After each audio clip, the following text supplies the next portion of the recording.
Come with us where the corn is popped and the throwback Thursdays never stop. It's a magical land not far away. All you have to do is just press play. So hop on the couch and close your eyes. Gonna party like it's 99. Join us, watch the movies of our lives with Blockbuster Wives.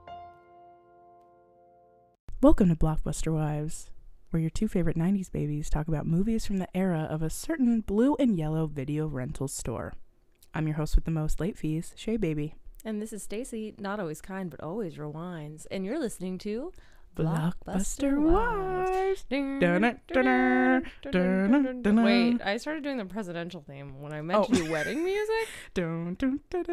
Wait, what? They're very similar. Wait, you do yours. Dun dun dun dun dun dun dun dun. No, that is the wedding song. Dun, dun, dun. Yeah, no, now I'm doing it. But when at the beginning, I was doing dun dun dun dun dun dun dun dun dun. Just so similar. I never noticed. Oh my god, they knew what they were doing. They were trying to get it stuck in our heads. They're getting married or be patriotic, and that's it. I mean, it is patriotic to get married. They give you a tax break. Oh my god, you're right. Like, what? Holy shit. Never really thought about it like that. For so long. Wow. Like, you'll never get me. We're just getting manipulated left and right, I'm telling ya. Anyways, hi guys. Hello. Welcome to episode 2 of Wedding Month. We are so inching closer and closer to Stacy and Brent's wedding day. Yeah, we've been working our asses off. We work all day, then we come home, and then we work on wedding stuff, and then we fall asleep immediately. I can literally only imagine. It's been real. Much work. and you guys tried to like really simplify it as much as possible too, and it's still so much fucking work. Yeah, it's just like you have so many parts to it. Yeah, many moving parts all at once that you both are in charge of, and that's a lot. Yeah, because our venue doesn't really do anything, so like we have to do everything, so it is a lot. But we are saving a boatload of cash. So thank you to all of our friends who've been helping us. Stacy sent out this fucking dope like itinerary that I was like telling everyone I know. I'm like, Stacy's so smart and so organized. Like, she has her shit together. Because it's my nightmare to be like, what are we doing after this? Can I go wash my car? And I'm like, no. You're like, so many questions. Cannot. Yeah, that's so annoying. Please look at the schedule. Mm-hmm. And you will see what we're all doing. I watched most, not all, of like everything for me has been like so wedding themed lately, just because I'm like getting in the mood. And some of you may know that there's a Kourtney like Kardashian and Travis Barker like documentary on Hulu about their wedding, whatever. And I was watching it and I was like, they're talking about like it made me laugh because they're just like, yeah, it was just like really simple and like it just like happened for us. And I'm like, yeah, because you're fucking billionaires, dog. Like, what do you mean? Nothing just. And what's funny is they said it right before, I'm not kidding, a literal helicopter was flying in, I'm not kidding, a piano. It was flying in a piano. It's so simple. And she's just like, really low key. So easy and so. I'm like, for you, you're not doing shit. Brent and I talk about it all the time. We're like, no wonder like rich people love like wedding planning because they don't actually do anything. They pay a planner to like do everything, and they just like throw out ideas that other people have to make happen for them. Exactly. That's what I was the whole time. I'm like, this is the funniest shit. Like, literally, the jokes write themselves. She's like, it's like so easy and like simple, and a helicopter is flying in a giant like grand piano. You see it in the air and the piano is like swinging, and I'm like, what the fuck is happening right now? I've been to a wedding like that probably cost like $60,000, and everyone's like, this is so low key and chill, like they're so down to earth. And I'm like, what? Dude, they had it at the Dolce and Gabbana fucking castle. I'm not kidding. It's a castle in Portofino, Italy. And I'm like, this is not simple for anyone by any means. You know? It's absolutely insane. I'm like, no, dude. Well, that's something we've been talking about a lot because, you know, again, I don't make this about sexism because that's just what I do. Hell yeah. But I feel like anything that has been traditionally women's work gets discounted, disregarded, not thought about, thought to be very easy, simple, whatever. Mm-hmm. And since wedding planning was traditionally a woman's endeavor, I feel like guys are just like, whatever the lady wants, she's freaking out for no reason, but you know, and they think it's like really easy. Yeah. But they just get to show up and everything goes smoothly. Exactly. And they don't understand the hours of work and planning and thought that went into it before then to make it go smoothly. Yeah. So from their perspective, it's really easy. Yeah, and I'm like, this isn't hard. Yeah, it's like, did you ever think about the fact that it looks really easy because women are fucking skilled and smart and get shit done? And are like anticipating people's needs. And right. Thinking of all the things that can go wrong and planning for it. Yeah. And they make it look easy because they're fucking badass and you're just not noticing all the moving parts behind it. Like even the act of like women like cooking meals every day. Dude, that's a shit ton of work. That's so much fucking, it's not only a lot of work to just think about it, but also to prep everything, cook everything, have it all come together at once, and then the cleanup after. Every day. Every fucking women be doing the day. Shit. It's, you know what? Shout out to y'all. Shout out to women's work. We're cheersing y'all. It's actual work, whether it gets recognized or not. Yes. And speaking of, Stacy and I decided, and it was Stacy's idea, gotta shout out my wife, to start bringing up the answers that we're receiving from y'all about episodes past, like questions that we ask in previous episodes and you guys are answering them. So I myself have two that I wanted to bring up. One is deeply regarding this topic. So I don't know if it was last episode or the episode before, but I was like, what is it called when like men pretend that they're just like not good at something so that their like girlfriend or wife has to just do it, and they're just like, well, I'm just not good at it and you're better at it, so blah blah blah blah. And our dear friend and listener Lindsay, what up Lindsay, she brought it to our attention that it's called weaponized incompetence. So that's a new phrase for everybody. And I was like, I knew there was a fucking phrase for this shit because I've heard it before. So thank you, shout out to you, Lindsay. And then well, it's related, it's the second thing I'm bringing up, but one of my homies, Barrett, what's up Barrett, he brought to our attention because Stacy asked like, why the fuck is John McCain in it was so unexpected. I did not remember he was in it, and I was like, is that John McCain? Like he's just out here shaking hands, taking names. And he Barrett was like, yeah, he visited our class, and I think he said like, he didn't say 3rd grade. He said 7th grade. Yeah, 7th grade probably. And he was just like, yeah. So he came to class. I asked him, like, how did you get in Wedding Crashers? And he told them that he had an agent. And he was already in 24. Is that what it? I think that's what he said. I don't know what movie that is. Like, I don't know if it's a movie. Senator John McCain is just like drumming up acting roles. He's not busy. He's just like, sure. Yeah. And he's just like out here in fucking Wedding I'll get an agent. Yeah, it's like, so bad. Doing? But anyway, shout out to you. Thank you for, confirming that, because we were both like, how the fuck did he get in this movie? Like, how did he get involved? And there you go. He has an agent. Period. Man. I guess that's all we need, you know? Yeah. But yeah. And I didn't have any like questions that were answered, but I did receive a nice note from Jocelyn saying she enjoyed the pod and our report and how we don't interrupt each other. Yeah. Which I know something we work on, so that was nice to hear. Thanks, Jocelyn. And you know, I thought about that compliment. Was it today? I've been listening to a lot more podcasts because there's a handful of other podcasts that are based on, so for example, shows from our youth that aren't having like reboots. There's a whole like network that Christy Carlson Romano has started. She is Ren from Even Stevens, and she's also the voice of Kim Possible, and neither one of her shows have been picked up. So she started this like network of podcasts of people's shows that haven't gotten picked up. So for example, Ned's Declassified, you remember that show? Oh yeah. Okay, so the three stars of that have a podcast now, which is Ned's Declassified Podcast Survival Guide. It's really cute, and you know, there's a bunch more, but I've been listening to those and like a couple others. Dude, everyone interrupts each other, and I can't listen. It's impossible for me to listen. I'm like, dude, you're so annoying. Like, I hate hearing that. So it's so nice to hear because I can relate. That's like, no. Yeah, it's hard when you notice it and you're like, can the other person finish? It's like you want to hear what they have to say, and then sometimes they never circle back to it, and that's infuriating. Yes. You're like, they were going to say something. It's like such a good point, and then someone interrupts them, and then it just like disappears into thin air. It's like, dude. And these podcasts, are they like continuations of the series, or they're just people from the series shooting the shit about like other things? From my experience, from what I've gathered, like for Ned's, for example, and there's a Boy Meets World podcast as well. And there's a Wizards of Waverly Place one. Like, there's like a bunch of them that are all like within her network.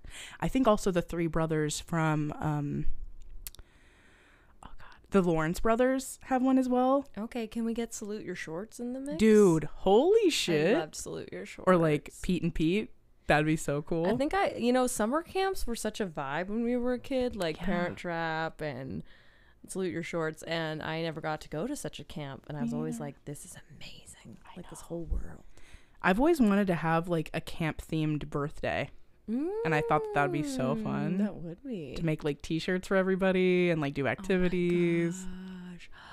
That's such a good idea. We should do a Blockbuster camp at some point. Blockbuster Wives. Yeah, who would raise your hand if you'd be a part of Camp Blockbuster Wives? Me and Stacy are raising our hands. And that's all we need really, but like yeah, if you're leave down, us a review with a little hand raise emoji if you are also in. Yeah, we're gonna I'll remember to post this audio on our story and we'll get a little vote going because I really think that would be so much fucking fun.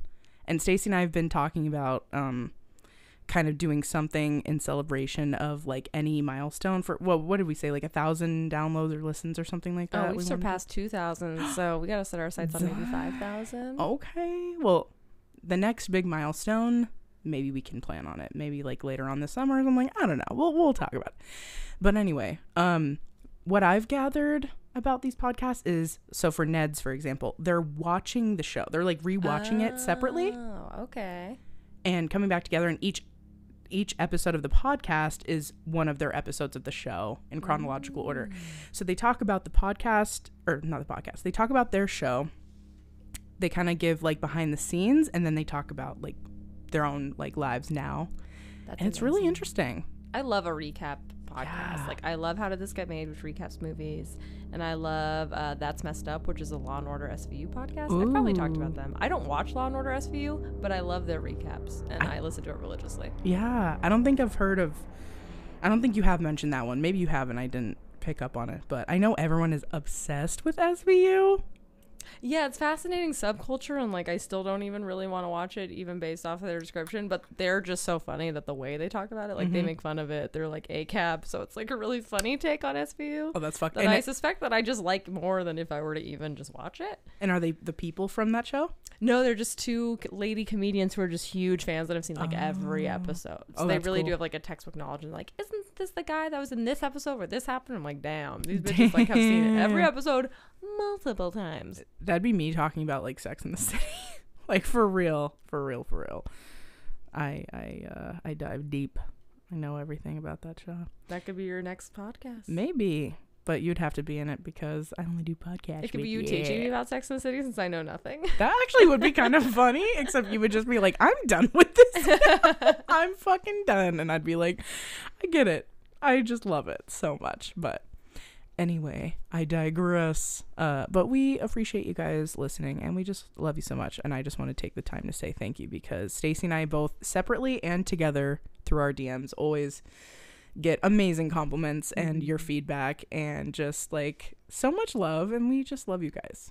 So thank you. Thanks for taking time out to send us a little message, give us a little rating, subscribe, tell your friends. It means a lot.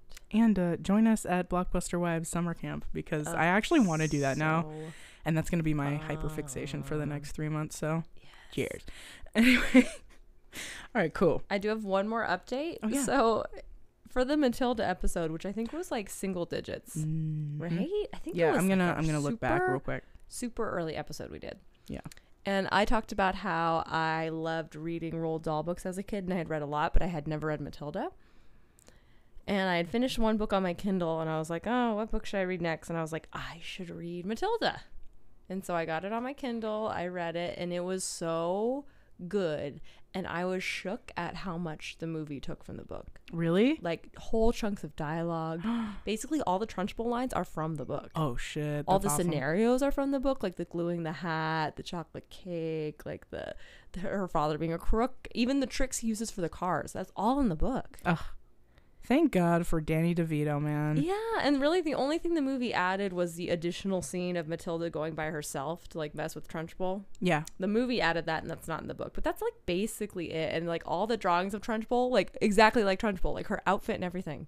I was like, wow, it's so rare that you see such a pure adaptation. That's so sick. And wait, so how does Trunchbull get scared off then if Matilda didn't go in and like? So it is just the scene in the school with the chalk. Oh, so like that enough is scares her away in the book. Okay, which would be scary as fuck regardless. So. Yeah. That's hella sick. But it is cute because it gets into like more description of her powers and what they feel like. Ooh. And she says it feels like a bunch of little hands behind her eyes, like building up, and then she can shoot them out into the world and get them to move things. Aww. But in the book, what's interesting is at the end, she talks about how she's lost her powers.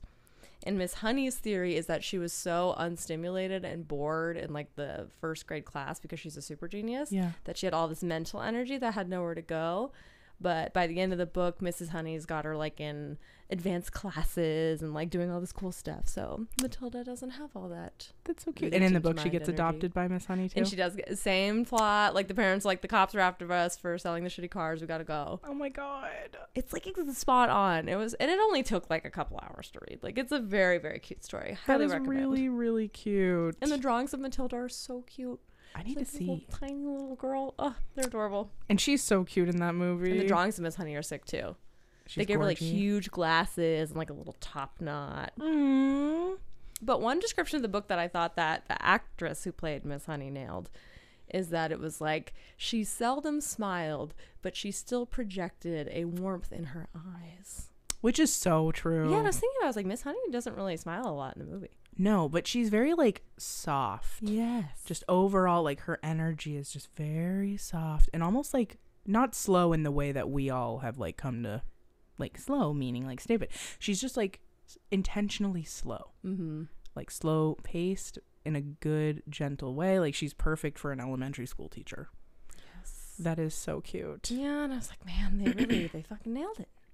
It was episode 9, by the way, so it was single digits. Yeah, so I took a long time to read it, like I said I would, but I did get to it. Yeah, you said you were, and also you guys, Stacy reads all the time, not only for work but just like in her personal life. She always has like a bunch of books she's reading. So I have a system. You want to hear my system? Yeah, I always have a Kindle book, a physical book, and then sometimes an audio book if I think it's going to be a good one. Damn. I'm still working through Man's Search for Meaning. I mean, that book's a major bummer. That's why I haven't read it, but yikes. I read like a couple chapters and then I'm like, okay, I'm done. And I like put it down for months. And I've done this twice now, but I'm picking it back up because one of my friends from Shrekfest, shout out to Kyle, he was like, I'm going to start reading it if you finish reading it. Oh. Or like he said, how about you keep reading it and I'm starting it and then we could talk about it. And you got to finish One Last Stop. It is the cutest little romance. I'm gonna because I truly love the way that book is written. And I just haven't finished it yet. I just go in and out. I'm not like, I really love reading, but I need to be like super stimulated. And this book is great, but I think at the time I was like writing something else. So I don't know what it was either, but I had another project that I was doing. So I was like, I'll focus on that later, but I just haven't gotten back. So, and pool season's approaching and I think there's nothing like reading a book poolside. It's the best. I also got this cool floaty from our wedding registry. Thank you, Jackie. And it has a little hood. What? So you can float and I could be shaded while I'm reading. And you have a pool in your hood, right? Yeah. Oh my. Oh yeah. Cause you moved in September or October? September. Yeah, so that was like after pool season. Yeah, it doesn't close until October, and we definitely hit it up a couple times, but we weren't there for a full pool season. Okay. And we didn't have the sick-ass floaty. I can't wait till our first pool day together. And you got to bring the floaty so you can read My Love. It's gonna be glorious. We're gonna be floating and talking about the camp that I'm not gonna stop talking about. All right, cool. Anyways, well, shall we, my dear? Let's do it. So this was my... and by the way, it's Father of the Bride. This is Stacy's pick.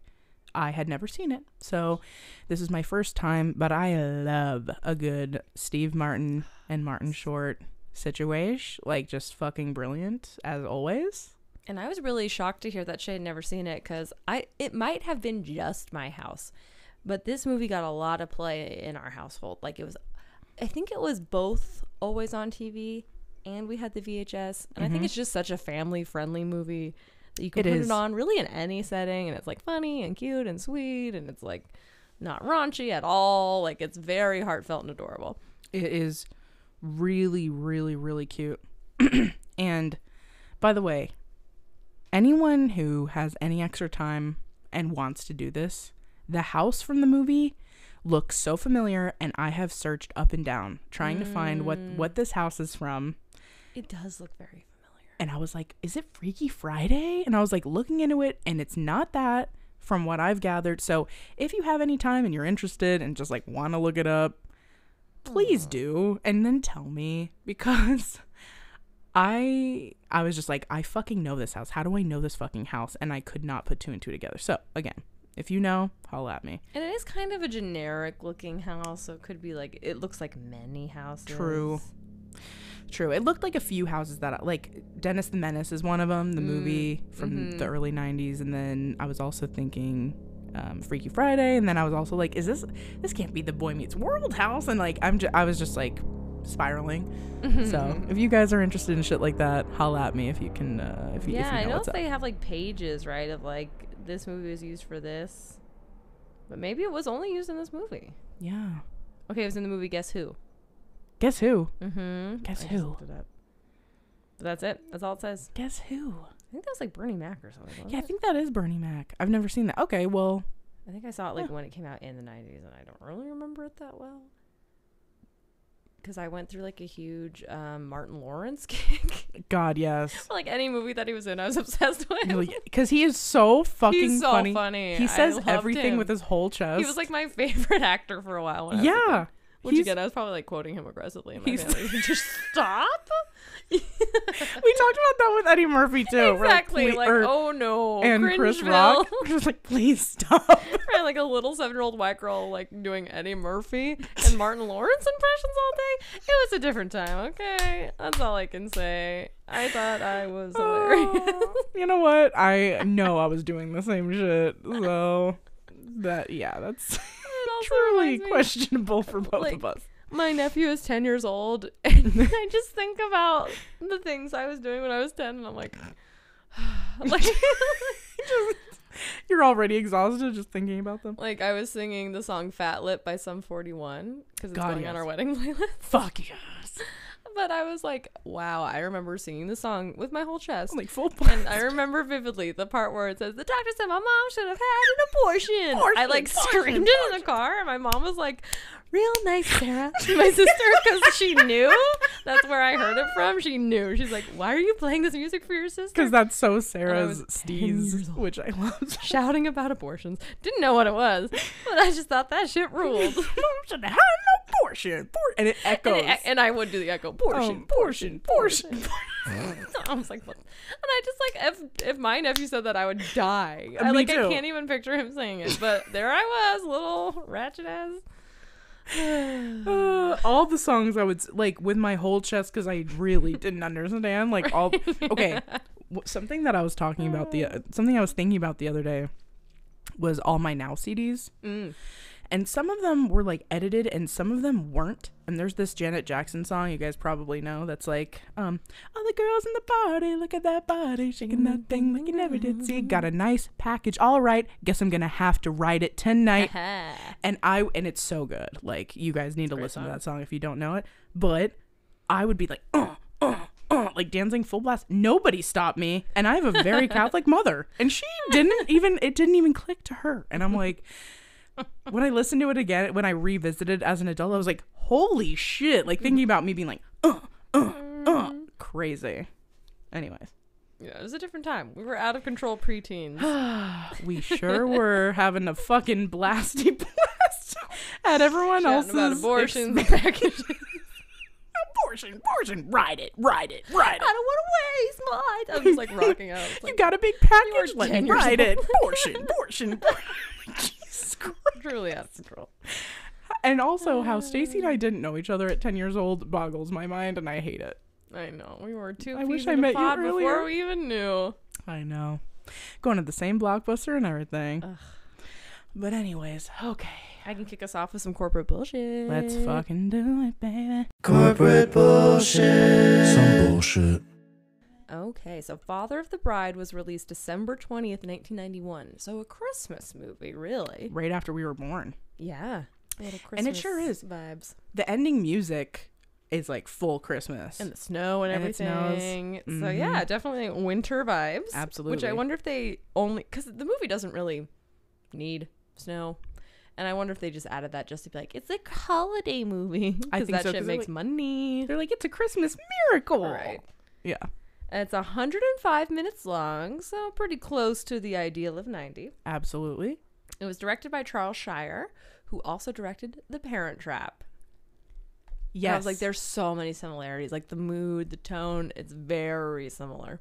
And something else I noticed to add on to that, because I was like, it was like a Nancy Meyers production. And I'm like, I know this fucking name. And she also produced The Parent Trap. Yeah, I think she wrote the screenplays for both of these. And wrote, yeah. And she also did What Women Want, which was one of my favorite movies growing up. Mel Gibson, but like great soundtrack. Frank Sinatra fully like throughout the whole movie. Helen Hunt, like great fucking movie. But yeah, she wrote that and also The Intern and The Holiday. Brent loves The Intern. It's so good. That's with Robert De Niro, right? I respectfully disagree. I love. How come he and I are the same person? I fucking loved I watched it like 3 times in theaters. What? I swear to God, I loved it so much. 3 times in theaters? Yeah. I'm shocked. I swear to God. Okay. I like the movie, but the Grinch in my heart, I cannot with its messages. I don't even remember the messages, to be honest. It's like hard for me to keep my mouth shut, but the message is that old people are the best and they have a lot to teach us young people if we would just like shut our mouths and listen to everything they say. Right. That is the central message of The Intern. Yikes. And it's very pro-capitalist, very pro-capitalist. Well, when did it come out? Like 2011-ish, I want to say. Because I haven't watched it since the triple. The triple? Oh, the triple like watching in it 3 times session? in theaters. Wait, The Intern. Times? I can't. 2015. Okay, well, I was a little later than I thought. I was fully in my like capitalist game, I feel like, at that time. Anne Hathaway is a very smart startup lady who 100% earned everything she got, and that's why she's the boss, and she deserves everything, but she's too busy, and she needs to listen to Robert De Niro, who's older, and, like, does everything like a boomer, which is great, is the message. I mean, Robert De Niro is always right, you guys. So, but that being said, the messages I think are awful. That being said, Robert De Niro's a delight, and Hathaway's a delight. Yeah. It's a great movie. Well, maybe that's what it like. I feel like maybe if I watched it now, I'd be like, yikes. But in 2015, I was fully in my like capitalist bag, not gonna lie. Yeah, I'd be interested to see what you think now, because it's like obviously Brent like had a whole Socialist album, so he knows, but he's just like, there's something about it, like the way it's shot, the music, everything. It's like very soothing, and nothing bad really happens. Like there's some drama about Anne Hathaway's relationship, but it's resolved by the end. Yeah, spoiler alert. That's okay. We're a spoiler-heavy podcast. But that's Nancy Meyers, so she's got her fingies in that as well. Well, yeah. So she's like all over the place in this regard. She's made very poppin' fucking movies. Like, I can't wait for you to tell Brent you saw The Intern 3 times in theaters. He's gonna die. He's gonna be so happy. I will tell him. He's gonna be like, "Oh my God, what? We both love that movie." Twins with a Z. Back to corporate bullshit. It is starring Steve Martin, like we've mentioned, Diane Keaton, who just like is so relatable and shines and everything. Beautiful. BD Wong, who is SVU famous. I only know about that because the SVU podcasts are always talking about him. He plays Martin Short's assistant. Right, and he's so handsome. Mm-hmm. I did not write down the name of the daughter here. I wrote it down later. What's her name? Oh, Kimberly Williams. Yes. And like the young daughter or the young version of her that keeps popping up throughout the movie.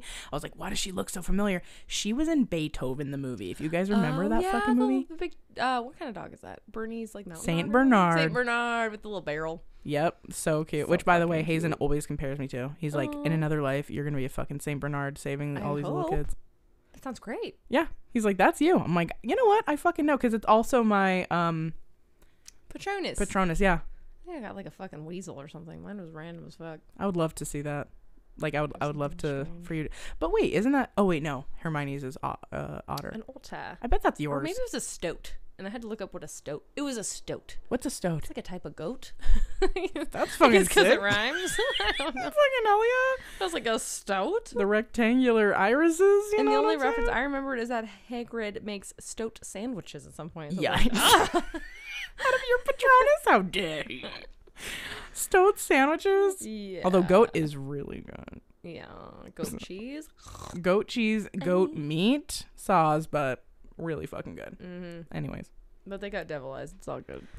Yeah. The budget was $20 million, so like pretty cheap, all things considered. Hella cheap. In the grand scheme of things. Yeah. It boxed $129 million. Holy Which explains all the sequels, because I was a little puzzled when I went on the Wikipedia page about why there were so many sequels. Yeah. So I'm like, what's the sequel? Like, yeah, it's a very complete story on its own. But, you know, when movies make that kind of money, they're gonna make a sequel. We gotta, no matter fucking what. Right, they will. They want their money. Yeah. This movie is based on a 1949 novel of the same name, and a version of this movie was made in the 50s as well, which I've never seen. That kind of make, with the themes and like Steve Martin's narrative, that makes sense. Yeah, I wonder if some of these lines are straight from the book. Yeah. Did it say, did you look it up? No. I bet they are. Because a lot of them seemed like a little, like, not to be this guy, but they seemed a little dated. And yeah, it was made in 91, but it almost seemed like there was weird, like, jealousy coming from the father about his daughter. Yeah. And I was, wait, what'd you say? I said, I got a note to talk about. Okay, cool. Because I was like, what the fuck is going on? Yeah, weird. Yeah. This is the first time I've seen this. The Rotten Tomato score, the audience score was the exact same as the critic score. Really? Just like, what a weird coincidence. I don't think we've seen that. But it's pretty low, actually, 70%. Ooh. Which I was kind of surprised because this is considered such a classic. And they made mad money. And Ebert liked it. He gave it 3 stars. Of course he fucking did. It was like pretty high. He said, there are no great revelations of stunning insights in this film, just everyday life warmly observed. I mean, that was nice. That's true. Yeah, it really goes down easy. Yeah. It's a very smooth film. Yeah, I kept expecting things to, like, pop off worse. And I was like, no. Like, even at, like, skipping ahead a little bit, but just you go on to make a point. You know the part where he's in the attic and he's like trying on his clothes? I fully thought that he was gonna fall through the floor, like and I was just like, yeah, I was like waiting for that, and it didn't happen. But I was like on my seat waiting for it to happen. Or even the horribly awkward pool scene, which like, oh my god! But then they just like they don't address it and they just move past it. So it's like it's assumed that like they smoothed it over. Yeah, but then, it is pretty. Yeah, it's just a really smooth, sweet movie overall. And the soundtrack is really cute, too. It really is. Ton of wedding classics. Well, that's all I got for corporate bullshit. Cool. Thank you so much. It was great, as always. Mm-hmm. So, yeah, what was it like watching it as a first-time viewer? First of all, I was surprised I'd never seen it. Like, just going in, I was like, this just seems like my kind of movie to watch. I love easygoing movies. I love movies with not a whole lot of conflict for the most part. And Steve Martin, yeah. Which, like, fun fact, anyone who knows anything about Disney, he used to work at Disneyland. I used to work at Disneyland. He worked in the magic shop. I believe that was his first job ever. So that's a little fun fact for you if you didn't know. But, yeah, I love Steve Martin. I was surprised that I had never seen it before. I really loved the element of him talking straight to the camera, right away breaking the fourth wall. Mm-hmm. I'm like, which wall is it? And I loved his little speech. I identified with the first part of it very hardcore. Which part was it? When he's like something like, I've been spending the past 5 months preparing for this night. Everyone tells me I'm going to enjoy it. I hope that's true. I have a personal guarantee snapped on my back that you will enjoy your fucking night. But then he like has like, a little thing about like how everything costs $1 million and it's like everything's way more complicated than you think. And I was like, yeah, bro. It really like it reminded me of almost like a play. Yes. Like I was like starting off invoking the chorus or whatever. Yeah, and he like truly like went on a whole like soliloquy of like his own, and it just felt it felt really interesting because you also would expect the end, you know, to cap it all up, for him to speak to the camera too, and he doesn't. Yeah, it's like, and it's a very long monologue, which you don't find in films, especially now. Like, I think they've done studies, like the cuts in modern movies that just keep getting faster and faster and faster and faster. So to see like a long, uninterrupted shot of somebody just talking directly to the camera is like very rare, but I think they pulled it off. I liked it a lot. I was like, more movies should do this. And it was something, I was really late to the Wolf of Wall Street game. Like, I only just watched it. Yeah, I had only watched it a couple months ago. Randomly, I just had the like craving to watch it, and I was like, everyone keeps talking about it, let me watch it. Scorsese, right? Yes, which is another surprise that I haven't seen it, because I love Scorsese and I love his movies. So I was like, yeah, let me watch it. And there's a lot of talking straight to the camera and that like threaded throughout the movie, and it's something I like really, really enjoy. It's also, I think, why I love Ferris Bueller so much. Ugh, yes. I know you do too. And it's just an element of like a handful of movies that I fucking love and I wish would be in more. What do you think it is that you like about it? I don't know, it just feels more personal. I think there's a lot of, I don't know, I didn't really think about this a whole lot, but yeah, I think it just gives actors a chance to really like show their chops. That's true. And like you said, like almost like a stage way. Yeah, and I really love theater. And I think that is a part of it too, because I feel like in a lot of musicals, you do get that element. Like there's a lot of like texture and like dimension where like they're number one, like breaking the fourth wall, then they go right back into the every other scene where they're like talking to each other and then time stops and then they go back and they're like, and then kids was when da da da da. And you know what? Actually, I think I just figured it out. It reminds me of all the shows I fucking loved as a kid. Like a child, like a small child. Mr. Rogers, Blue's Clues, talking directly to us. Yeah. Oh my God, you're so mind blown. Yeah. We grow up with people talking directly to us, and you just hit a certain age, and then no one's talking to you. And then you're not special anymore. And with this, it feels like someone's having, it's very conversational. I'm really big on like communication verbally in that way. And like, yeah, I think I just figured it out. Wow. Boom. Insights being revealed on Mr. Rogers. Wives. Blockbuster Wives. We'll never stop quoting it like that. Yes, thank you, Grant, founder of Shrekfest. Thank you, Grant. If you haven't seen that video on our Instagram, go watch it. We have an interview with the founder of Shrekfest, and at the end it goes, Blockbuster Wives. He's like doing the fucking rock on sign, and we're like, so yes. That was, dude. Yeah, please, you guys, if you have any time, go back to all those interviews. I need to do that again tonight. They're so great. Show them some love. They're so funny. They're right on our Instagram at Blockbuster Wives. All right. Okay. So yeah, breaking the fourth wall immediately. Loved that. I also wrote, the car is gorgeous. Wait, his car? Yeah, he like gets the car like detailed and shit to like pick her up from the airport. Oh yeah. And it's like this gorgeous, like my favorite color green, like dark, rich, like forest green. It looks like a convertible car or something. I don't know what it is. It's beautiful. Beautiful. That was the first note I had. And then you don't really see it again. Never. Never again. I did not see it again. No. That's the same. When they're driving to the house, they're in like a Jeep. I just realized. Yeah. I was like, okay, hello, goodbye. Like, so fucking good.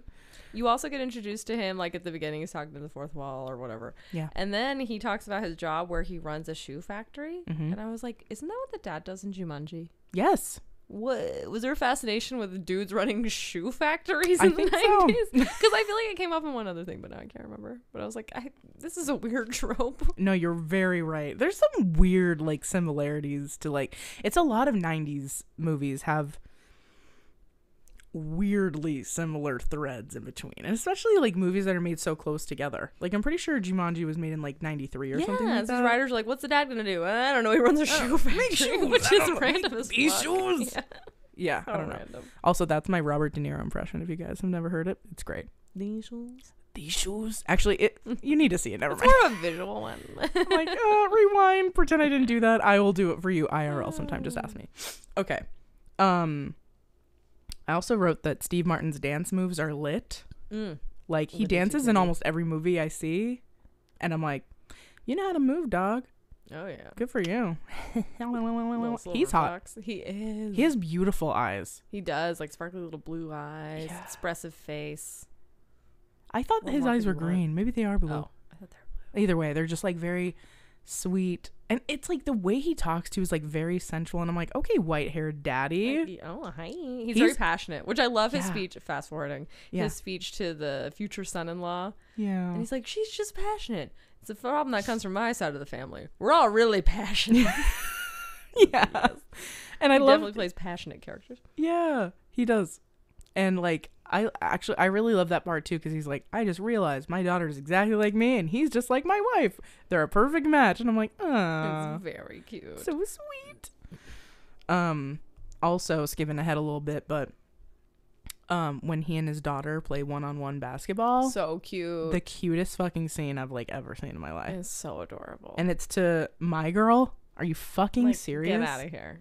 Americana porn, okay? Yeah, I'm like, dude, like, and she like has her hair back, and she's like, I'm wearing heels. I don't have any shoes. And he's like, you came to the right house. And she's like wearing the shoes from his. And she's got her little pearls and her black. It's just like so cute. It is so adorable. So it's so cute. Yeah, I wrote the father-daughter scenes are so cute. They are very sweet, especially with us, because we grew up very close with our dads too. Yeah. They do live in a mansion. Hardcore. And I think this is a thing that like modern shows also have a problem with. Like, if you only watched American media, I think we talked about this. We have talked about it. Like, you would think everyone is rich as fuck because we normalize rich people and act like they're not. And that is definitely the case in this movie. Like, you're supposed to think they're just a normal middle-class family, but they straight up live in a mansion and they spend the equivalent of what is today, I calculated this, $83,000 on this wedding. This is not a normal family. Jesus fuck. You know, when we talked about it, it was on the Napoleon Dynamite episode. Oh, yeah, because we're like, thank God, a house that looks like a normal house. Yeah, I was like, this is the only, I think, piece of media that stuck out really hardcore to me as a child, that I was like, oh, this kind of looks like where I have lived before. Like, it's like people are dressing like people actually dress. Yes. And, like, going to the thrift store and, like, not being able to afford stuff and, like, that costs too much money. Like, da-da-da-da. Like, it's one of the only movies that like truly addresses not being able to afford stuff like that, and not like fetishizing it and making it like that's their struggle, right? like that was just part of matter of fact, because it is part of their life, but it wasn't like the plot, but it was part of it. And yeah, and they're like, we're like lower middle class. I'm like, dude, are you fucking serious? Did he say that? Like, yeah. Or they said middle class, I think. So, and I'm just like, yo, you guys like, this is fucking fuck. And like, you know what? They were probably like, that is middle class, or maybe it was at that point. Everyone thinks they're middle class, which is hilarious. But I'm just like, yeah, guys, this is nuts. Like, y'all are like straight up millionaires. Yeah, I'm like, dude. He's like, we can make it. I'm like, how? Like, no one else would literally be like, no, because they're millionaires. So he's like, and that's the whole struggle of the movie is like his central thing is like it's really expensive. Yes. But it's not even like implied that they can't afford it. It's just he doesn't want to spend the money. Right. So his wife's like getting annoyed with him because she's like, we have the money. Like, yeah. Stop being an idiot. And he's just like, I shouldn't have to spend it's too much. Yeah. And I'm like, but it's not like you were taking out loans.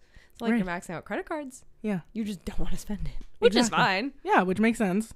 But it's like, I don't know why he's so stressed about it when he's a fucking millionaire. And it is odd, like, it's odd watching this movie where really the parents are the ones that are like struggling. Mm-hmm. It's not the people who are having the wedding. Because they're the ones planning it.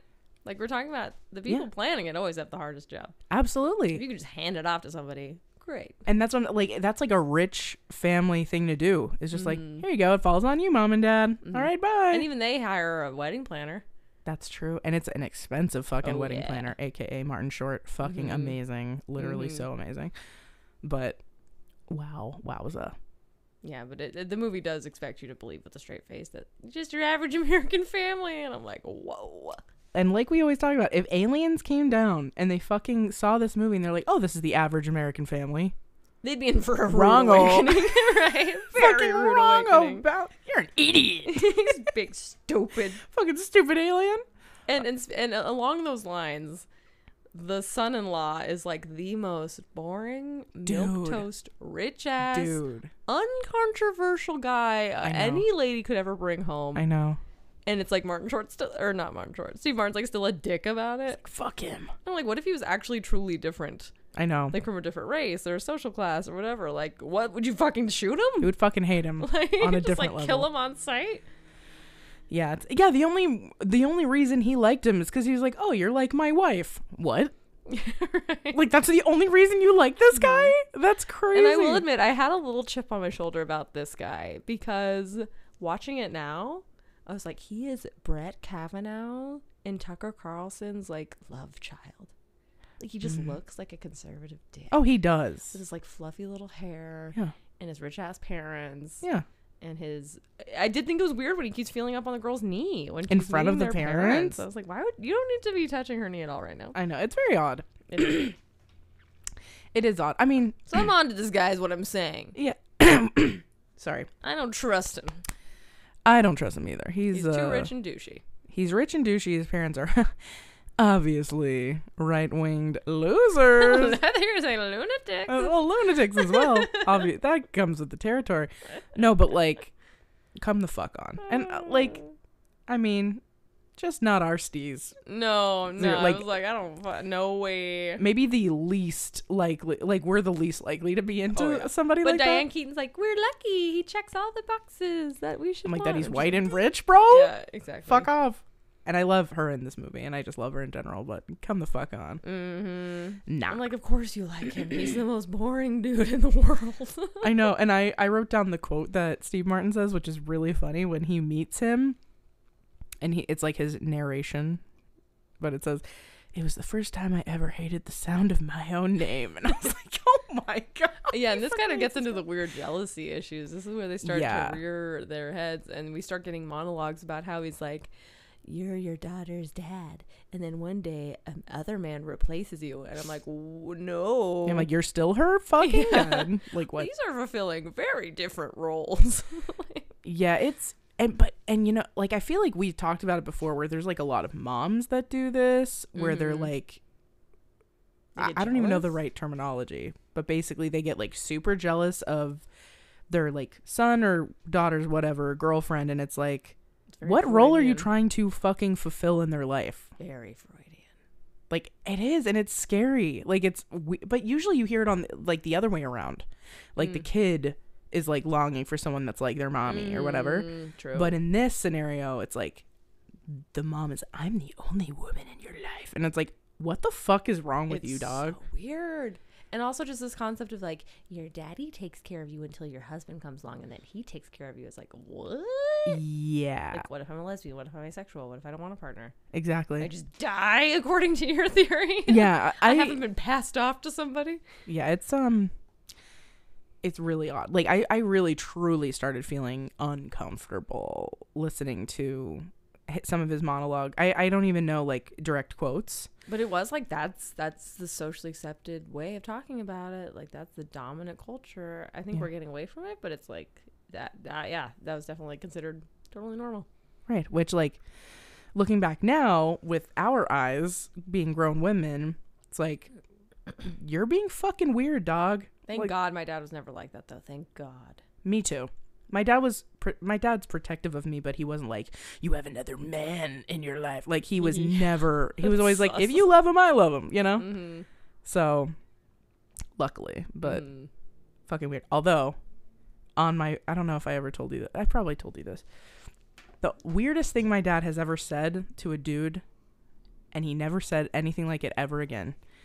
I was 15 and I went on my first date, which Stacy helped me get ready for. She like did my hair and my makeup and blah. You look so good. Thank you. Someone like last year brought up how they remembered seeing my MySpace picture from that day, and they were like, that's when I like was like super attracted to you. Oh my God, really? You had like a hot pink tank top or like almost red color. Yeah, it was like a corally. Yeah. And then my hair was like long. I had the side swipe bangs, but you curled my hair. It was all shiny. And then you did my makeup with my lip gloss popping. It was dope. It was like looking good. Yep. Thanks to you. But coolest first date ever, by the way. But homie came to pick me up for my first date. He was a year older than I was. Sweetest like Mormon dude ever. He comes to the door like to meet my parents, which was so nice. My dad answers the door. I'm like, okay, bye, Dad. And I'm like walking out the door, and homeboy shakes my dad's hand, and my dad says, and I quote, anything you do to my daughter tonight, I'm doing to you when she gets home. And he was just like, okay, nice to meet you, sir. and I was like, Dad, and then the door like slammed, and I was like, he's never been like that. I'm so like, I don't know fucking where sorry. That came from. Yeah, I'm like, he doesn't mean it. Okay, let's go. And it was like absolutely mortifying and like fucking weird, but that's the only thing he's ever said that was very threatening and weird. Very sexual. Like so weirdly I'm like, there's a lot to unpack with what you just said. You're gonna need hours of therapy. Everyone. I'm like, oh my god. Fucking nuts. Incidentally, that's kind of the plot of the Green Knight poem. The Green Knight poem? Yeah, like this knight goes and he's like lost and he finds this castle and this guy takes him in. Mm-hmm. And like the guy's wife is like making eyes at the lost guy.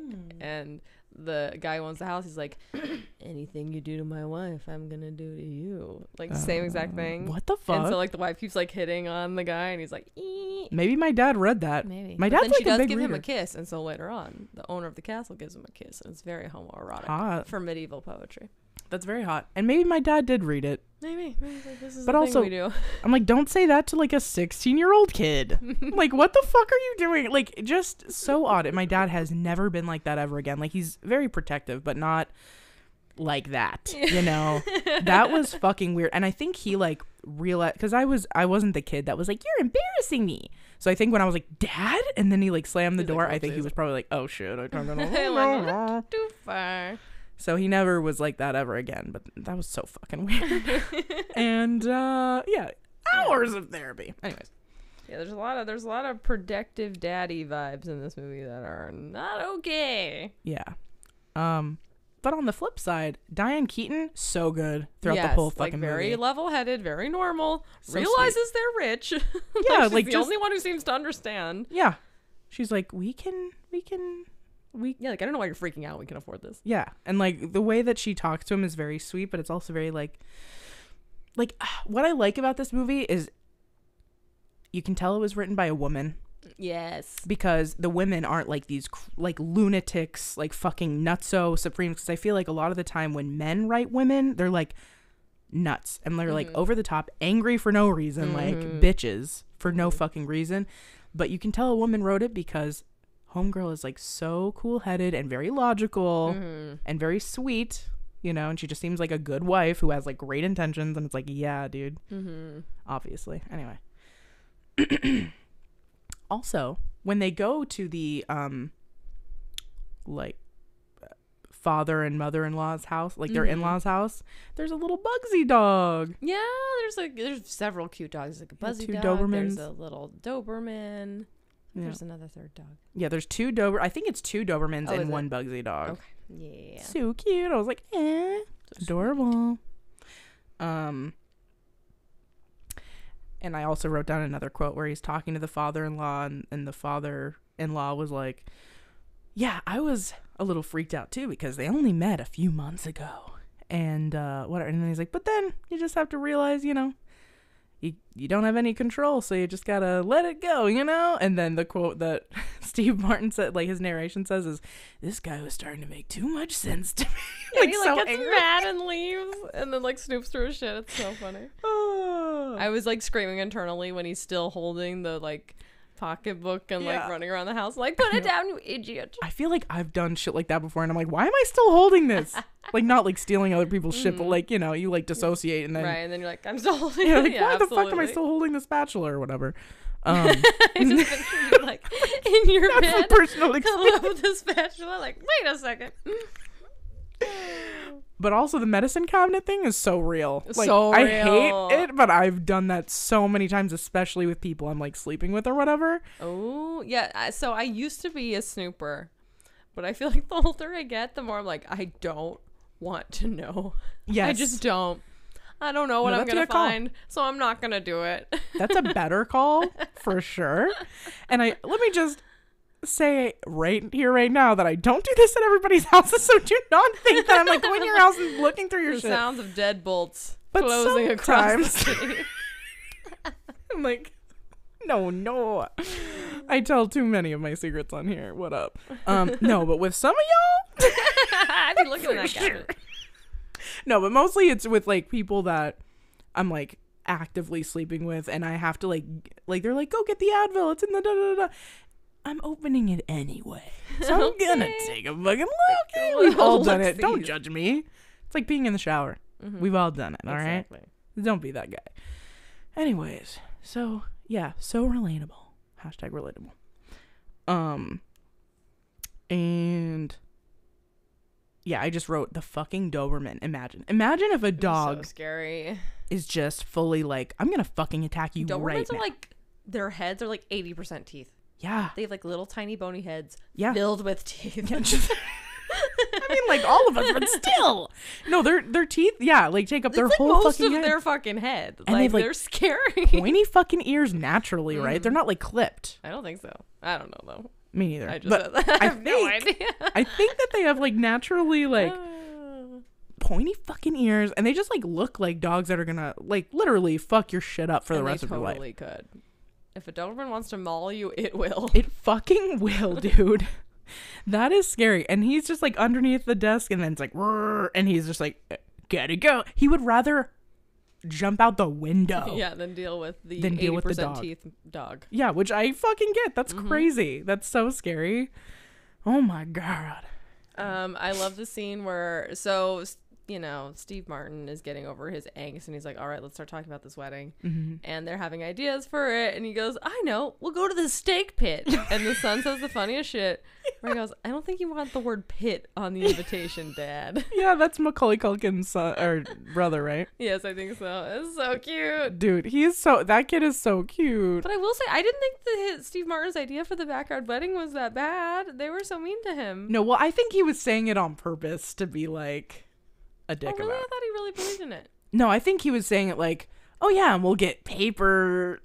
Like, I think he was saying it, well, for me anyway, I heard it like he was saying it on purpose to be like almost in like a manic way, like, yeah, and then we'll just like, I don't know. He has this like little fantasy of the backyard wedding. He's like, oh, backyard wedding would be fun. And then he kind of daydreams, and it's like a very cute little quaint wedding where he's like barbecuing and there's like picnic tables. And then he comes back to the table. He's like, yeah, we'll get balloons and picnic tables. And then everyone's like, you're stupid. And I was like, okay. Like, I didn't think it was that bad of an idea. Also, La Bamba was playing on the accordion. Oh, shit. And it reminded me, did I ever tell you that I performed that for a talent show in elementary school? Yes. Love that. Girl. So talented. No, the dumbest shit that I fucking did for talent shows makes me laugh so hard. Because it displayed none of my talents whatsoever. I did the opposite. I showed the worst traits of myself. Who the fuck sings La Bamba? They don't speak a lick of fucking Spanish. I'm like this white Canadian bitch singing La Bamba on stage. Like I said, better than an hour of Eddie Murphy impressions. That would have been even worse.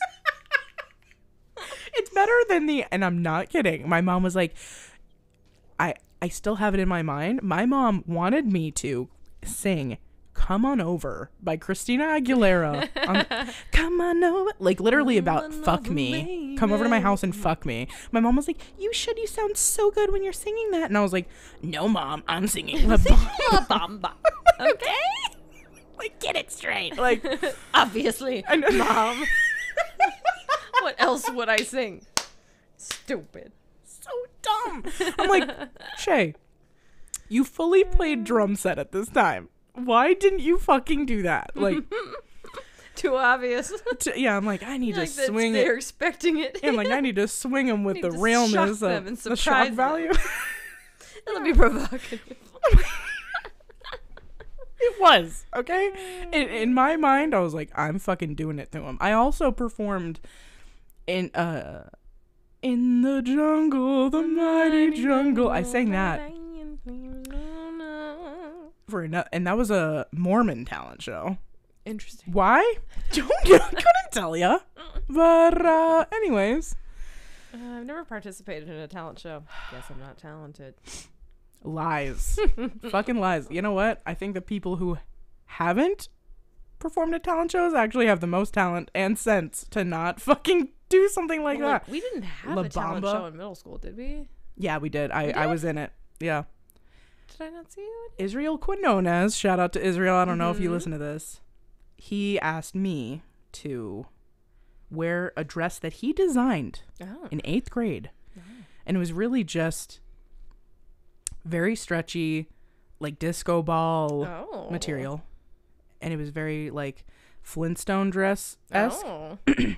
And I lip synced "Diamonds Are a Girl's Best Friend" by Marilyn Monroe in front of like the hottest dudes at our school, and I felt like a fucking idiot.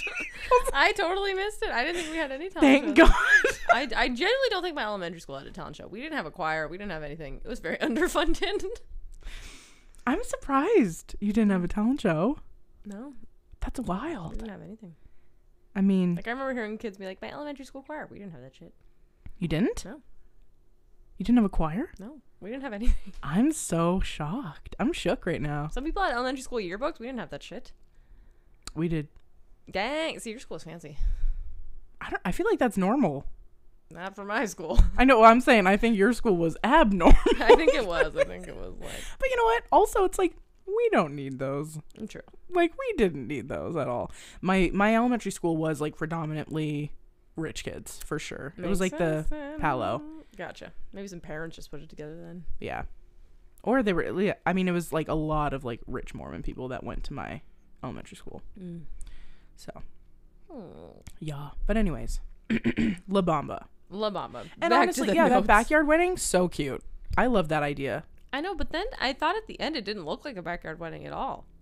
And I was like kind of puzzled. I was like, they said they wanted this backyard wedding, but then they decorated it to high heaven and it just looked like a venue. Yeah, it sure did. So I was like, why didn't you just like go to a venue? And it seemed like very short.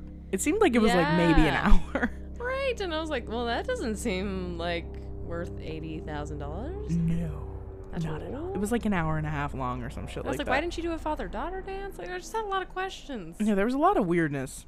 For the actual wedding, yeah. And I guess the whole point was that, like, the dad was, like, busy the whole time, like, taking care of things because it was at his house. Well, okay, they have a shot where the cops come because obviously they came because they've parked cars in every available spot in the street in front of their house. And the cops were like, you can't do this, obviously. Yeah, and it was, like, covering the whole street, like no one would be able to drive through. Right, period. like completely just random, haphazard, 4 cars wide. And I was like, what are they thinking? Of course this isn't okay. And also we haven't mentioned either, that I just realized. We mentioned Martin Short is in it, but he and his accent. When I was a kid, I thought that shit was the funniest thing I'd ever heard. It is so silly. It's like the silliest. Because it doesn't sound European. It doesn't sound anything. It's like a lot of things all at once. It's like AI created this accent. I'm like. And he is hard to understand. He's very hard to understand. And like somehow the daughter and mom like perfectly fucking get it. Exactly. And he's just like, come again. And he's like, such a dick because, he's such a dick in general. But he's also so charming. But shout out to wedding coordinators because we got one for our wedding, and so she's not like planning it. She's literally just gonna like show up and make sure things run smoothly. But I take heart at the fact that there'll be someone else whose entire job it is to like deal with shit. Yeah, wrangle people and like make sure shit goes smoothly. That's great. Yeah, shout outs to y'all. Shout out to Bianca. Hey, she Bianca? did not charge $7,000 like another quote I got. I remember that, and you're like, fuck no. And that was just for showing up, right? That was just for day of coordination for only the reception. $7,500. That's insane. And she like tried to list out all the perks to make it seem like you were getting a lot, but they were like very basic things. It was like, I'll bring you your flowers. I'm like, you fucking better. For $7,000? You better grow that shit. You better bring them to me. But that wasn't any planning. Dude, that is fucked. This lady wanted $1,000 an hour, basically. I was like, yeah, what? And some people would. Yeah, that's like, what's crazy. Disrespectful and all. Like, I'm a goddamn attorney and I don't make that much. Nowhere near that. $7,000 for one day, not planning anything, is crazy. That is crazy. Nah, I'm so glad you found Bianca. Shout out to Bianca. Cool. What a coolie. What else did I write? Oh, I said, can you imagine spending $1,200 on a cake in the 90s? So that shows probably like $3,000. And I love that $3,000 for a cake. There's a scene where his like he was so like touched because she's reading this magazine on how to like cut back on costs and was like, make your own wedding cake, and he was just like, that's going too far. Basically, he reads it and he's just like, no, we're paying for everything now, and it's like, which he had the ability to do. Yeah, I'm like, what's the problem with that? I don't know. It made me laugh. I'm like, $2,000 for a fucking cake. The messages about like income are very fucked in this movie. I was like, wow, if you're like a poor person planning a wedding, this is not a good movie to watch. like, oh, of course we're gonna spend $3,000 on a wedding cake. Our dad. I'm like, what? No. Naturally. Like, no. What the fuck? No. Like, it's like you said, the horror of making your own cake is just unconscionable. Yeah, he's like, this is too much for me. I'm like, what? Have your friend take pictures? Just like actively throwing up. It's so disgusting. I was just like, this is some rich people shit. He's like, oh no. Some rich people propaganda for sure. I have gone way too far. Like, we have gone awry. Yeah. I'm like, bro, okay. No, but if you do the math, their wedding cost $37,000. And I don't think that includes the dresses or shipping anyone out or anything. But I found like an inflation calculator. And yeah, that is $85,000 in today's dollars. For a quote unquote backyard wedding. Well, it's because it's $250 a fucking head. Yeah. For what? For what? In the backyard. Crazy. There was like crazy decor. It was probably all that. Flowers are nutso expensive. Yeah, I know. They are. I Shout out Yami. She's doing me a solid. Shout out to my Yami. Listen, girl, here's how much I'm going to spend on flowers. It's not a lot. I appreciate whatever you can do in that price range. That's nutso though. I know flowers are so fucking expensive. So yeah, shout out to Yami. If I knew her Instagram handle by heart, I think it's Yami's Flowers, but I'm not really sure. So I'll tag her. But her work is gorgeous. Yeah, she's one of my besties. I cannot wait to see the bouquet. I can't wait. I cannot wait to see yours. I know. I can't wait. It's like big and fabulous. And I can't wait. I bet it's so beautiful. Oh, I said, oh, hello, Eugene Levy. That was my next note. I wrote, Eugene Levy. Oh my God, he's so handsome. He is. His son is also so hot. Yeah. Hot family. Very hot fam. That was actually my last note. P.S. Oh really? I have a few more. I have a police privilege check. Bro. He gets arrested and it's like very chill. Kid driver's privilege check. His solution to the clusterfuck he created was to have 9-year-olds drive the cars. Shout out to Squints from Sandlot. But I was like, oh, if these were black kids. Don't think it'd be cute and work out this way. Fuck that. I'll tell you that much. No, the neighbors would be calling the police. It'd be bad. Yep, that would never fucking happen. Ever. I was like, why is the mom and so many other people wearing white at this wedding? I know. So that's weird. I wonder if that was like a traditional thing. Yeah. Because that would never happen now. And if it would happen, it'd be a giant faux pas. Yeah, I'd be like, what are you doing? Like the bride fucking wearing white, and so does maybe the groom. But what the fuck are you doing? Yes. So odd. Fun fact: Kimberly Williams. She's supposed to be 22 in the movie. IRL, she was only 19 years old. Oh, really? And she later went on to marry Brad Paisley in a backyard wedding. Oh, Brad Paisley. It probably was like backyard wedding like this one though, where it's like your idea of a backyard wedding is not their idea of a backyard wedding. Also, shout out to Whiskey Lullaby. Great tune. Shout out to Paisley Pattern. Shout out. My mom's I don't know anything pattern. about his music. Not your mom's favorite pattern. Oh yeah, I literally wrote, why have it in the backyard if it's gonna not resemble a backyard at all? Yeah, and also when it'll be $100,000 basically. And snowing? I was just like, I don't get it. The ice sculptures made me laugh. Also, found out today my parents had a fucking ice sculpture at their wedding. What was it of? A swan. Was that just like a thing people thought they had to have? That's what I said. I was like, did you guys and they said, no, the venue surprised us with it. You're like, hold on. And I was like, what? We went to a very fancy bat mitzvah and there was an ice sculpture. That's true. So I do associate with like rich ass hoes. Yeah, I know my parents were living in a trailer, okay? They were not popping. So the venue was like, here's the swan, baby. Maybe they just like felt bad for them. I don't know. But I'm like, you had an ice sculpture? And I was like, is that like a super 80s thing? And they were like, yeah, maybe. Yeah, you don't really see them nowadays. No.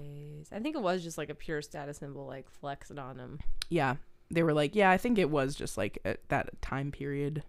situation. I was like, that is fucking crazy. It is funny to see like the trends. Like, remember when chocolate fountains was like a status symbol? Yeah, and I wish that they came back. Like, bring them back. Holy shit. There's some other like party status symbols that like have fallen out of favor. Yeah, at every like Ice fancy party. Chocolate fountain, selfie booths. Dude, yeah. Huh. Maybe I'll start the trend of Dippin' Dots.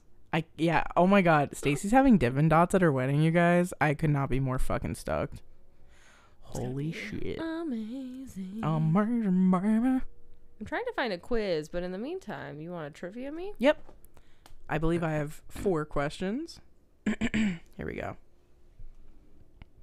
Finish the sentence. Don't forget to fasten your blank. Condom. Yeah. And then he's like, that was another thing. He immediately jumped to like being fucking sexual. yeah. Which is weird as fuck. Yeah. Which is not good. Where was the daughter studying abroad? Rome. Amazing. As an architect. Good job. What was the father's business? Shoes. Yep, we went over that. And also, for bonus, what was it called? Oh, I don't remember what it was called. I thought it was Does clever. it have his name in it? Huh? Does that have his name in it? No. I don't know. Sidekicks. Oh, I was like, that's that cool. is a good one. That's a good one. Okay, well, you nailed it. That was just a bonus question. Yeah, I can't find any which father of the bride characters are you quiz, but maybe we could just find another wedding quiz. Yeah, let's take another wedding quiz. We'll do which wedding cake quiz are you? Ooh, God, yes. Or which wedding cake are you quiz? Let's see. What type of wedding cake? Love it. And it's a BuzzFeed quiz. God, are you ready yes. for this? Ready. First one is a visual thing. Choose your wedding day hairstyle. A nice little bun up, long purple mermaid waves, long ombre waves, or like a complicated little move with baby's breath in it.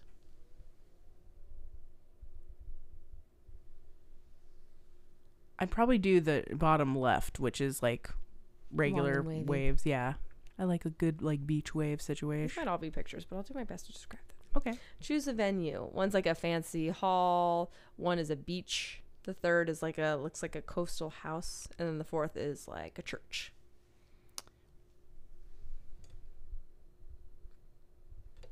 I'll do like the beach one. Beach vibes. Yeah. Okay, choose a dress. A classic white long wedding dress. A purple fringy number. And these all kind of look the same. They're all like long white dresses with long veils. Other than the purple one. They're like all identical.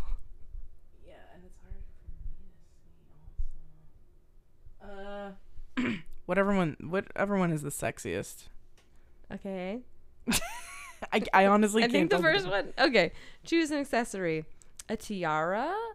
A ring on a necklace. A bracelet or none? None. Okay. I'm a simple bitch. Choose some shoes. We have some pumps. Some cream pumps, hot pink pumps, open-toed pumps, or ballet slippers. I'll do the open-toed pumps. Hell yeah. Who are you inviting? Close friends, only family, everyone I know, just us. I would do very close friends. I want to keep it real small. Close friends. That's what you think. I know. But that is what I think. It's about what I think. Okay, finally, what ring? There's like 3 gold stacked ones. There's like the classic big diamond one, another classic big diamond one, or like a silver rhinestone looking deal.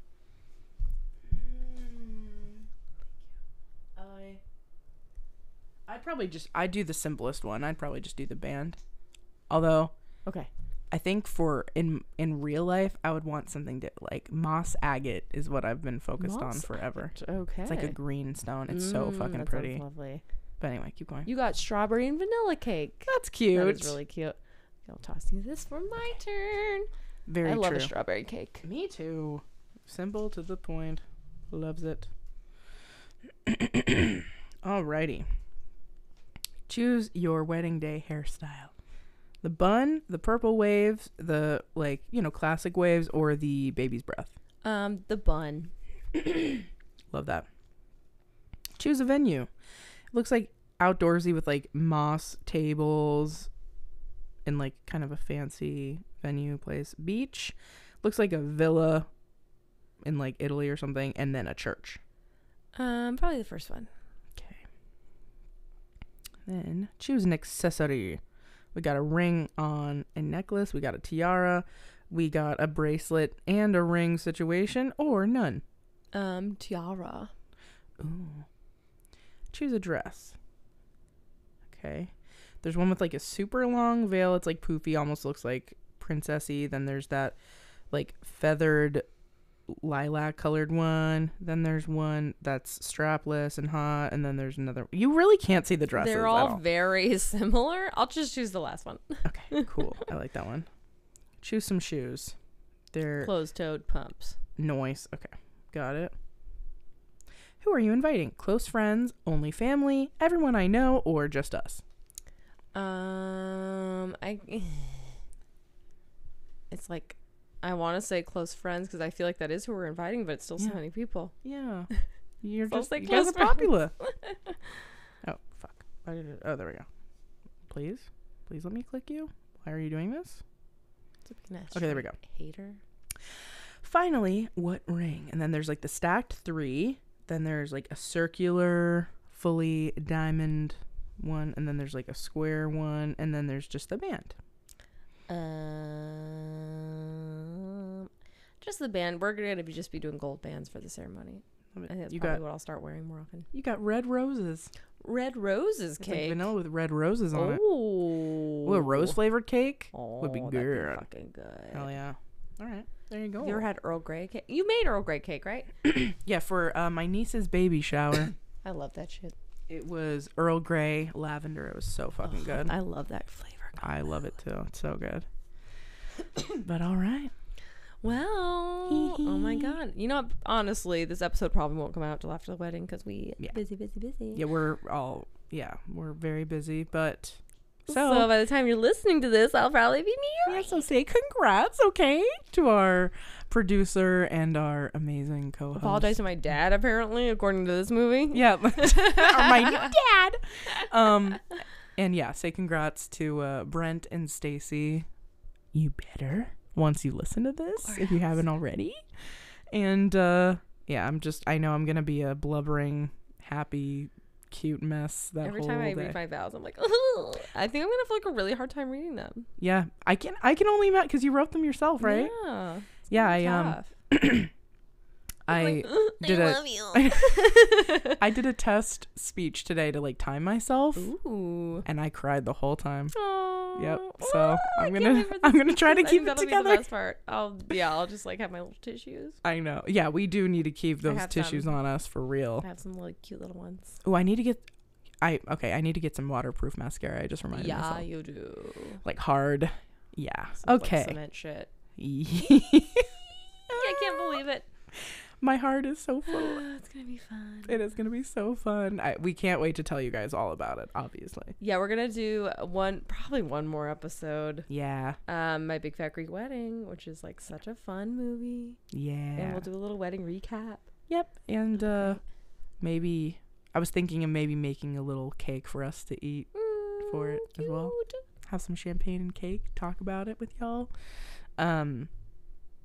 But yeah, and then we do feel the need to tell y'all that the whole month of May, we're not going to be up in here. So we hope that you will go back and listen to some old episodes, maybe revisit them and, tell us your faves. Yeah, just, like I'm going to keep posting on our social medias just to, keep the fire alive. But Stacy and Brent are going to be on their honeymoon, you guys. We're not going to expect them to do shit. Obviously, they shouldn't be. Be stone cold chilling. So, just wanted to give you guys a fair warning. We'll tell you guys again next episode, but just keep it in mind that it's not goodbye. It's a see you later. Yeah, we haven't disappeared off the face of the earth. Oh, and we forgot to say, we also want to say, Cody, we know you're listening to this. Hello, we love you. And we decided that we are dedicating the month of September. Yeah, Cody Cooktember. Cody Cooktember. So, he's our one and only Patreon subscriber. So he's gonna get his own month because he's been holding it down for all y'all. He really has. I mean, others are encouraged to join our Patreon. Perhaps you'll get your own month too, but it is kind of hysterical that we have one and it's sweet Cody. And it's been consistently for now almost a year. It's just been him. One. And just to remind y'all, we do have different tiers. There's even a $1 tier, okay? It's $1. Please give me a $1. And we have no one. Okay? But Cody, you are getting a full month of you. You can name 4 of your favorite movies. Yes, Cody will be the DJ for Cody Cooktember. Yep, exactly. And obviously we're going to have his input and we'll probably get him, I don't know, maybe interview him on Instagram. We'll like figure it all out. Yeah, but make it a voice memo. He'll be involved. Yeah. I called you the other day, Cody. That's exactly why. And you were probably working, so my bad. But that is exactly why I called you to tell you. But, you know, what better way to hear? Surprise! Hey! So, happy Cody Cooktember. To all those who celebrate. Which better be all of you. And anyways, so yeah, we just wanted to let you guys know. We have a lot of cool shit in the works. Mm-hmm. We love you so much. We will talk to you after the wedding. And congrats, Stacy and Brent. We love you so much. Thanks. Love you all. And we love you. We'll talk to you later. Bye-bye now. Bye.